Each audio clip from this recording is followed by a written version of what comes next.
മനുഷ്യമൂത്രത്തിൽ ഒട്ടേറെ കാൻസർ നാശക ഘടകങ്ങൾ ശാസ്ത്രജ്ഞർ ഇതുവരെ കണ്ടെത്തിയിട്ടുണ്ട്. ഇത്തരത്തിൽ മൂത്രത്തിൽ പരീക്ഷണം നടത്തിയ ഒരു ജാപ്പനീസ് ശാസ്ത്രജ്ഞനാണ് ഡോക്ടർ ഹമാവോ ഇജിച്ചി. അദ്ദേഹം നടത്തിയ പരീക്ഷണത്തെക്കുറിച്ചും കണ്ടെത്തലിനെക്കുറിച്ചും 1973 ആഗസ്റ്റ് 26 ഇല്ലസ്ട്രേറ്റഡ് വീക്കിലി റിപ്പോർട്ട് ചെയ്തിട്ടുണ്ട്. ജപ്പാനിലെ ക്യോട്ടോ പ്രിഫെക്ചറൽ യൂണിവേഴ്സിറ്റി ഓഫ് മെഡിസിനിലെ second department of internal medicine അതിൽ ഗവേഷകനായിരുന്നു ഡോക്ടർ ഹമാവോ ഇജിച്ചി. 1973 നടന്ന ജാപ്പനീസ് സൊസൈറ്റി ഓഫ് ഇൻറ്റേർണൽ മെഡിസിൻ്റെ 70ാമത് വാർഷിക യോഗത്തിലാണ് ഡോക്ടർ ഹമാവോ തൻ്റെ കണ്ടെത്തൽ സംബന്ധിച്ചുള്ള പ്രബന്ധം അവതരിപ്പിച്ചത്. അദ്ദേഹം പറഞ്ഞത് മനുഷ്യമൂത്രത്തിൽ ട്യൂമർ തടയുന്ന ഘടകം കണ്ടെത്തി എന്നാണ്. ആ ഘടകത്തിൻ്റെ പാർഷ്യലി പ്യൂരിഫൈഡ് പ്രിപ്പറേഷൻ അദ്ദേഹം നൽകിയ പേര് യൂറോ അമാലിൻ എന്നാണ്. അതിൻ്റെ ബയോളജിക്കൽ ആക്ടിവിറ്റി അദ്ദേഹം പരിശോധനയ്ക്ക് വിധേയമാക്കിയിട്ടുമുണ്ട്. മുൻ വർഷത്തെ, അതായത് 1972 സമ്മേളനത്തിലും താൻ ഇക്കാര്യം റിപ്പോർട്ട് ചെയ്തതായി അദ്ദേഹം പറയുന്നുണ്ട്.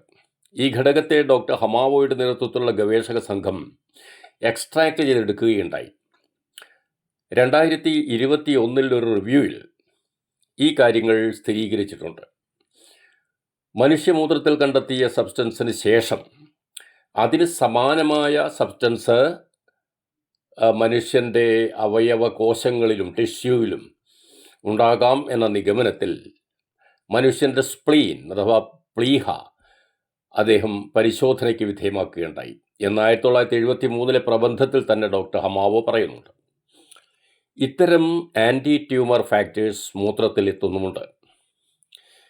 മൂത്രത്തിൽ ക്യാൻസറിനെ ചെറുക്കുന്ന എന്തോ ഉണ്ട് എന്ന നിഗമനം മാത്രമല്ല ഉണ്ടായത്, ഒരു കൺട്രോൾഡ് ഇൻവിട്രോ ബയോളജിക്കൽ എസ്സേ എന്ന ക്ലിനിക്കൽ ട്രയൽ നടത്തിയിരുന്നു. ലാബറട്ടറിയിൽ ക്യാൻസർ സെൽസിനെ നശിപ്പിക്കുന്ന ആക്ടിവിറ്റി നടന്നിരുന്നു.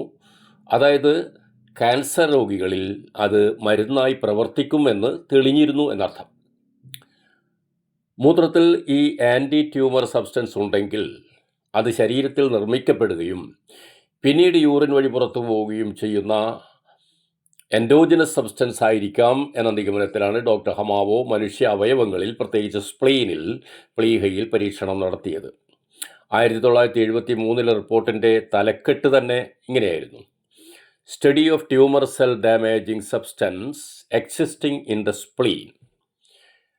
മനുഷ്യൻ്റെ പ്ലീഹയിൽ അവർ അത്തരമൊരു ആക്ടിവിറ്റി കണ്ടെത്തിയതായി 1972 ജാപ്പനീസ് ക്യാൻസർ അസോസിയേഷനിൽ ഈ ഗവേഷകർ തന്നെ റിപ്പോർട്ട് ചെയ്തിരുന്നു.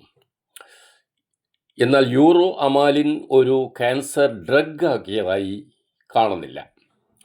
മൂത്രത്തിൽ ഇത്തരത്തിൽ 10ലധികം, ഏതാണ്ട് 15ഓളം ഘടകങ്ങൾ ക്യാൻസറിനെ ചെറുക്കുന്നതായി ഇതുവരെ കണ്ടെത്തിയിട്ടുണ്ട്. എന്നാൽ ഇവ എല്ലാം ഉപയോഗിച്ചുള്ള മരുന്നുകൾ ലഭ്യമല്ല.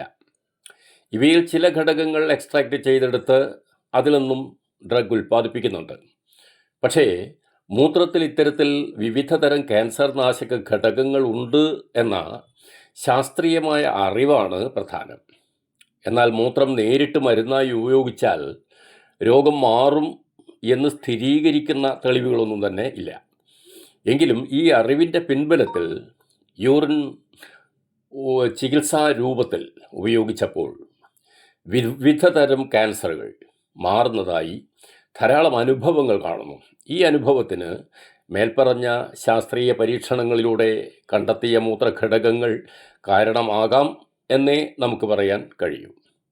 ഹോർമോണുകളും എൻസൈമുകളും ധാതുലവണങ്ങളും വിറ്റാമിനുകളും എക്സോസോമുകളും ആൻറ്റിബോഡികളും മൂലകോശങ്ങളും എല്ലാം അടങ്ങിയ രക്തദ്രവമായ, രക്തത്തിലെ പ്ലാസ്മയായ മൂത്രത്തിന് ഔഷധ ഗുണം ലഭിക്കുന്നതിൽ അത്ഭുതമൊന്നുമില്ലല്ലോ. നന്ദി.